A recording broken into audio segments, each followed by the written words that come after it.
नमस्कार शेतकरी मित्रांनो, आज 9 फेब्रुवारी 2026 आज तुरीचे बाजारभाव जाणून घेऊया। चला तर मग व्हिडिओला सुरुवात करूया। चॅनलवर नवीन असाल तर लाईक सबस्क्राइब करायला विसरू नका।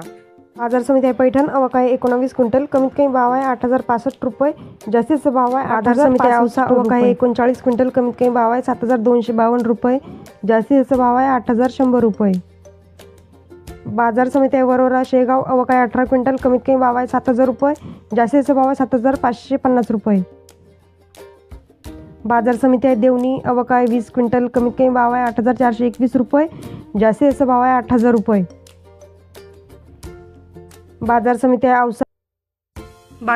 औसा, आवक आहे 39 क्विंटल, जात पांढरा, कमीत कमी भाव आहे 7252 रुपये, जास्तीचा भाव आहे 8100 रुपये। औसा गाव दोनदा आहे, जातीमध्ये फरक आहे। बाजार समिती औसा, आवक आहे 30 क्विंटल, जात लाल, कमीत कमी भाव आहे 7501 रुपये, जास्तीचा भाव आहे 7801 रुपये। अशाच बाजार समितीचे बाजारभाव जाणून घ्या।